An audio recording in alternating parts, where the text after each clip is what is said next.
cuento que los mosquitos tienen dientes. Tienen 47 dientes.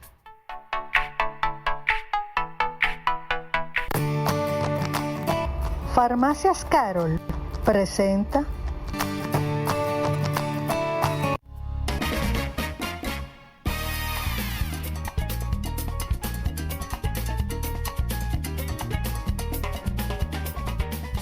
Bueno, ya estamos de regreso con ustedes aquí acompañada de nuestro querido doctor Manuel Rosendo López Tineo, quien es gastroenterólogo. Y viene hablando de un tema que aquí se ve mucho, la salmonelosis. Con él vamos a ver cómo podemos contraer esto y todas las medidas que hay que llevar para que esto no nos desgracie la vida, por lo menos por unos días, ¿verdad que sí? Doctor, bienvenido a su espacio, qué bueno tenerle. Gracias a ustedes por la invitación y sobre todo por tocar este tema tan importante. Así Bueno, es. sí, eso ataca. ¿Qué tan frecuente es la salmonelosis, doctor? Sí, la salmonelosis es más frecuente de lo que nos imaginamos. Lo que ocurre con la salmonela es una bacteria que vive usualmente en el intestino de las aves, de los reptiles. Cuando yo me refiero de las aves, tengo que mencionar la gallina, y por eso se contaminan tanto los huevos. Viven en el intestino y muchas veces nuestros huevos vienen contaminados.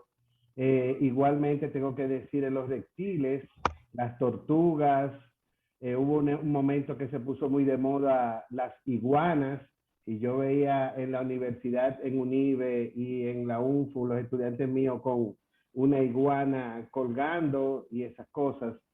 Y aparte de eso, también nosotros los humanos muchas veces lo tenemos y nos servimos como un reservorio y vamos defecando y contaminando a los demás. Realmente hay muchos casos. Lo que pasa es que hay casos que pasan desapercibidos. Claro, como todo, hay casos que son leves. Simplemente el paciente hace una fiebrecita, malestar, una diarrea, una deposición y ya ahí pasó. Pero la salmonelosis produce 100.000 muertes en el mundo. ¿Por qué? Bueno, porque hay niños, infantes, que le da la salmonelosis. Hay ancianos que ya tienen enfermedades comórbidas, son hipertensos, tienen una insuficiencia cardíaca, tienen una insuficiencia renal, tienen una enfermedad sobreañadida. Pacientes también que están sometidos a algún tipo de medicamentos inmunosupresores, a esteroides, medicamentos como los medicamentos para el cáncer, las quimioterapias. Y estos pacientes, cuando se contaminan de la salmonelosis, pues ella aprovecha y realmente provoca mucho daño, provocando la muerte en algunos de los casos por perforación intestinal y sepsis. Inicialmente, tenemos que decir que la salmonelosis no entra por un beso, no entra por el aire, como el polvo del Sahara, es que no la comemos. Siempre tenemos que mencionar la contaminación feco-oral, o sea, heces fecales con la boca, porque no la comemos. ¿De acuerdo? Y esto es producto muchas veces, o la mayoría de las veces, por la mala higiene. Siempre tenemos que mencionar eso, la higiene. Lavarse las manos cada vez que vamos a cocinar, cada vez que vamos a entrar a la cocina. También cuando salimos del baño, lavarnos las manos. Tenemos que entender de que no podemos cortar, y de eso hablamos la otra vez que tuvimos la presentación, no podemos cortar la carne de pollo con un cuchillo y después cortar la ensalada con ese cuchillo, o cortar otro tipo de carne, porque entonces producimos una contaminación cruzada. Las hortalizas se contaminan de salmonela porque la pueden regar o lavar con aguas ya contaminadas. Entonces, si tomamos unas hortalizas y la lavamos con agua contaminada con la salmonela, pues entonces hay que tener cuidado con estas verduras, hay que lavarlas, las hortalizas, hay que tener cuidado. Y mencionaba también distinguir los cuchillos con el que cortamos las ensaladas, con el que cortamos los pescados, con la que cortamos el pollo o la res o el cerdo, no poner el mismo cuchillo para cortar todo. La tabla o darle la vuelta, la tabla de cortar o lavarla o cambiarla si se puede, o darle la vuelta si usted no tiene dos tablas. Eso es sumamente importante para prevenir que nos contaminemos. El uso también de una buena refrigeración de los alimentos, la cadena de frío que siempre tanto mencionamos, porque a veces sacamos alimentos de la nevera, lo dejamos afuera 2 o 3 horas, volvemos, sacamos una parte, volvemos, entramos a otra parte, ya eso se puede contaminar. El uso, mencioné ahorita el huevo, que tanto que a mí me gusta el huevo, pero cuando se hacen mayonesa de forma casera, se puede contaminar, y otro tipo de salsa que se hacen, o de estos tipos de salsa para ponerle a las ensaladas o algunas cosas a base de huevo, se pueden contaminar. Hay una discrepancia muy grande con respecto a que si lavamos los huevos o no los lavamos. Realmente yo mismo no lo sé. Se supone que los huevos en la industrialización se pasteurizan como la leche y se bañan con algún tipo de compuesto clorado, yodado, se supone. Pero muchas veces no es así. Si ustedes miran los huevos, muchas veces ustedes le ven en la cáscara heces fecales de la gallina, porque es la misma salida, casi la misma salida, no es la misma, pero es casi igual, donde está su ano, vamos a decirlo así, su cloaca, como dicen los veterinarios, y por donde sale el huevo y se contamina muy fácilmente. Doctor, Esa cadena de huevo, la cadena de frío, no se puede romper de los alimentos, sacarlo, entrarlo. Si la sacaron y duró mucho rato y no debe estar, si hay que desecharla, botarla. Porque las ensaladas, a veces tenemos ensaladas hechas con mayonesa, con algún tipo de salsa o condimento, la sacamos, la dejamos fuera, eso se contamina, entonces pues queremos volverla a guardar en la nevera 2 horas después y ya está contaminado. doctor, usted ha tocado realmente una tecla bastante delicada, porque antes se utilizaba, habían especialistas, lo recuerdo porque yo tengo una amiga que es especialista en eso de alimentación y trabajaba para una compañía extranjera que radicada aquí en el país, donde ella instruía que era preferible ese tipo de alimentos que necesitaban refrigeración. Me recuerdo que ella decía, pónganlo por porciones de Exacto. uso. ¿Por qué? Porque el entra y saca, entra y pone, entra y pone, entra y pone, se va descomponiendo aunque no huela mal. Aunque no huela mal, Entonces, ahora me recordó usted esa parte que voy a ver si todavía ella está activa, porque yo no he visto más nunca ese tipo de orientaciones para claro, traerla. He por oído eso que el arroz también. podemos usar los envases plásticos, estos que vienen con su tapa, o las famositas funditas estas, La que Ziploc, tienen, Ziploc. exactamente, y ponerlas en diferentes porciones, como usted dice, y así nos sacamos el envase grande con todo, para sacar una parte y entonces volver a guardar lo otro. Yo Fíjense, particularmente lo uso así. Yo compro mis carnes por porciones. ¿Por qué? Porque precisamente para evitar eso, él entra y ya saco y ya entro y ya corto un pedazo y ya vuelve para adentro. Ahí es que está el peligro. E incluso, no sé, quisiera que usted, después que concluya, me dijera sobre los síntomas, porque tengo entendido que hay ahí voy. muchas personas que no le da síntomas, doctor. No, eso mencioné ahorita. Hay personas, claro, una parte leve de la enfermedad, que el paciente simplemente puede tener un malestar ligero y pasar desapercibido. Pero ojo, esa persona, si no es bien tratado, no se hace el diagnóstico, sigue contaminando a los otros. Porque entonces sirve como un reservorio, sigue la salmonela dentro de su cuerpo porque hizo un cuadro que no lo llamó para que vaya al médico, no lo invitó al médico. Entonces, ese paciente sigue con la bacteria en su intestino, va colonizando y luego puede servir como un vector para contaminar a otra persona si tiene una mala higiene.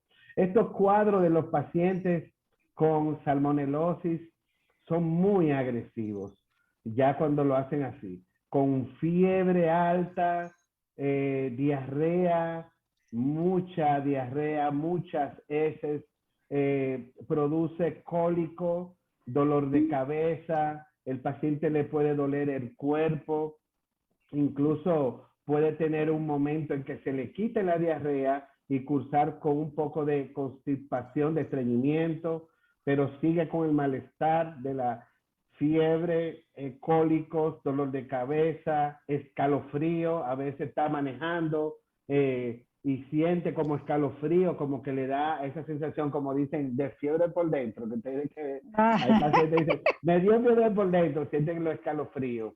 Y realmente puede llevar a tener un cuadro muy tóxico de fiebre muy alta con dolor. Pueden hacer los pacientes evacuaciones diarreicas con sangre, acompañada con sangre, porque produce daño a nivel de la mucosa directamente. La salmonela produce daño a nivel de la mucosa del colon y el paciente puede sangrar después de varios días, comenzar a tener deposiciones con heces sanguinolentas, mucho dolor.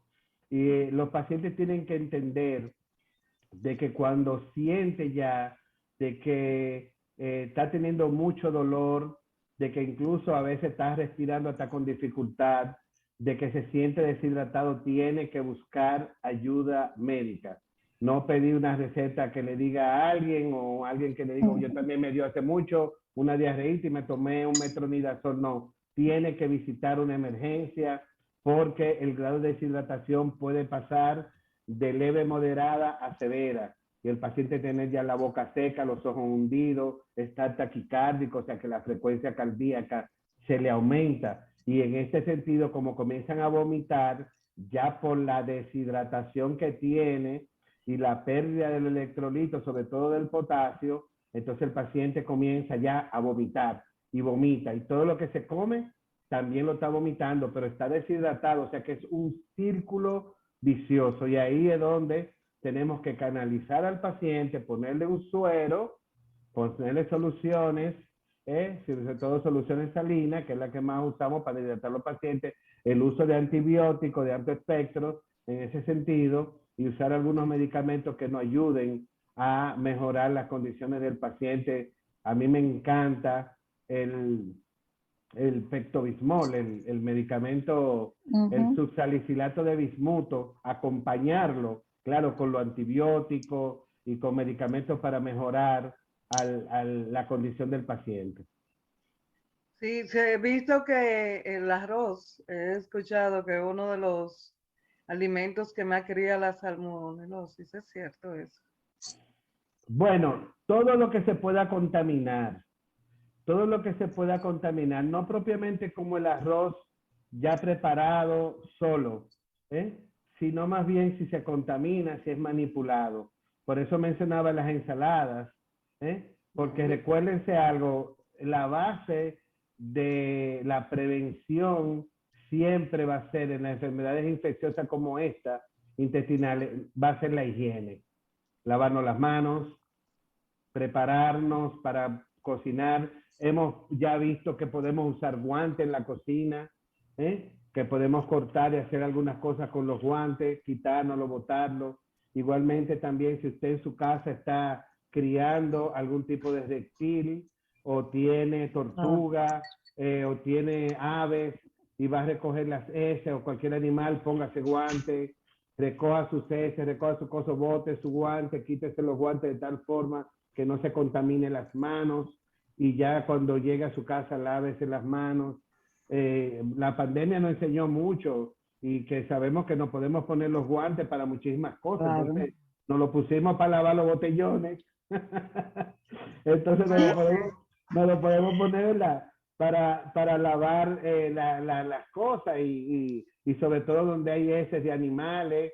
Si usted tiene perros, si usted tiene gatos, si usted tiene algún tipo de animal en la casa, es bueno ponerse sus guantes. Por aquí me llega una preguntita que dice si la salmonela por lo general puede poner en riesgo su vida, lo acaba de decir, Sí, sí. y cómo se hace el diagnóstico, qué exámenes son necesarios para el diagnóstico. Sí, lo primero es el cuadro clínico, ese cuadro clínico que el paciente nos dice que después que cenó en tal sitio, en tal restaurante o que fue a una casa y que cenó y que inmediatamente llegó a su casa ya se sentía mal, con escalofrío, con fiebre y que se despertó de noche con la diarrea, con evacuaciones, con cólico. Eso es muy clásico. Primero la fiebre y después la diarrea y los cólicos, los escalofríos.